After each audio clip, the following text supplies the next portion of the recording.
Today I'm going to be talking about carbohydrates and heart disease.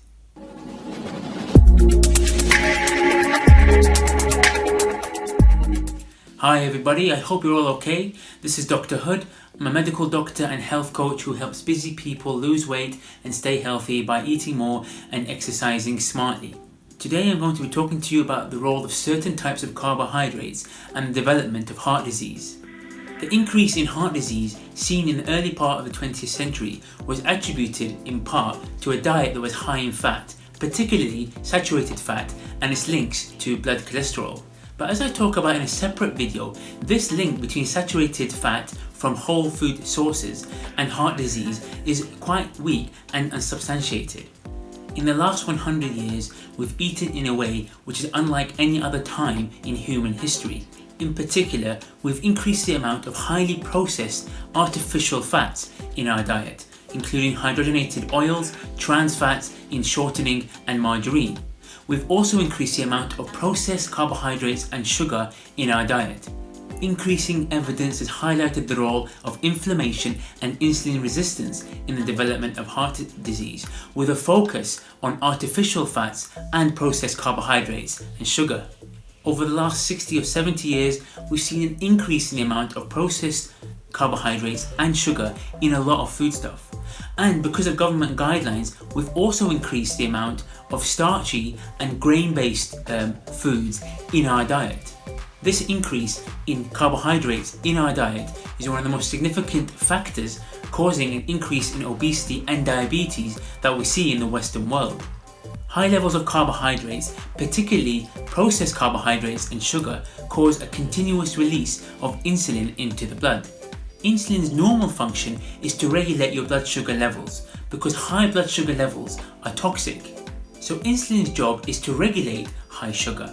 Now, sugar increases not only when you have dietary sugar, but also when you have processed carbohydrates such as processed wheat, potato, or rice products. So in the typical Western diet, where you have orange juice for breakfast, a wholemeal sandwich for lunch, and pasta for dinner, you are continuously stimulating insulin because breakdown of these products results in an increase in blood sugar and an increase in blood insulin too. Over time, this continuous and sustained release of insulin results in burnout of the pancreas and failure of the glucose regulation system. This is known as insulin resistance. So what happens then? Insulin doesn't work as well at regulating blood sugar levels, and this causes chronic elevation of blood sugar, which damages vessels amongst other things, leading to heart disease. And increasingly it's been realized that diabetes and pre-diabetes, which is also increasing in the Western population, is a significant contributor to heart disease, particularly as smoking levels are falling. More and more evidence supports the role of sugar and refined carbs in the development of heart disease, with a less emphasis being placed on the role of healthy fats. The first was a population study of around 30,000 people, and it examined the percentage of daily calories from added sugar, and it found that those who had 10 to 25% of their daily calories from added sugar had a 30% increased risk of dying from heart disease compared to those who had less than 10%. Other studies, two of which I have linked in the description below, provide a link between sugary sweetened drinks, i.e. sugary soda, and the risk of developing heart disease and diabetes. This leads me to my main point. We know that a diet that's high in sugar increases your risk of developing diabetes and heart disease, and also leads to obesity. And we also know that processed carbohydrates and starchy vegetables increase your sugar levels, stimulate insulin, and over time can increase the risk of developing insulin resistance, pre-diabetes, and diabetes. So if you follow most government guidelines, which means basing your diet around carbohydrates and starchy vegetables, all that's going to happen is that your blood will be high in sugar and will continuously stimulate insulin without providing you with a lot of nutrition, as most carbohydrates in a typical Western diet are quite nutrient poor. What you should be doing instead is basing your diet around healthy fats, proteins, and non-starchy vegetables, which provide you with a lot of nutrition and don't stimulate insulin. What you should be doing instead is basing your diet around healthy fats, proteins, and non-starchy vegetables, which will provide you with a lot of nutrition and don't stimulate insulin in the same way as processed carbohydrates and starchy vegetables do.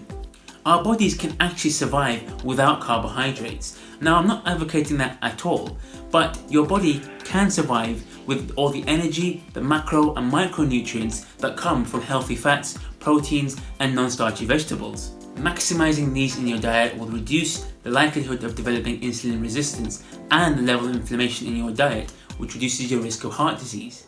So how can you reduce your intake of carbohydrates and non-starchy vegetables? The answer is not by going on a low-calorie diet or by starving yourself. It's by ensuring, as I've mentioned previously in this video, that more than 80% of what you eat is composed of healthy fats, proteins and non-starchy vegetables. Things like meat, fish, dairy, eggs, nuts, and also plants like spinach, kale, broccoli and avocado. When most of your diet is composed of nutrient-dense foods like these, then this will lead to correction of your metabolism, will reduce fat-storing hormones like insulin, reduce inflammation, and not only will that help you lose weight, but reduce your likelihood of developing chronic conditions such as diabetes and specifically heart disease. Now, just to be clear, it's okay to include certain whole grain carbohydrates in small quantities in your diet, and definitely okay to treat yourself every now and then to sugary or processed carbohydrates that you enjoy, as long as most of what you eat is composed of nutrient-dense foods, i.e. the fats, proteins and non-starchy vegetables. If you want more information on how you can do this, then check out one of my free ebooks in the links shown below. As I mentioned earlier, I've also included links to the papers I've mentioned in this video. If you liked watching this video, then please consider subscribing, and I'll be posting videos on a weekly basis to help you lose weight, stay healthy by eating more and exercising smartly. Thanks for watching.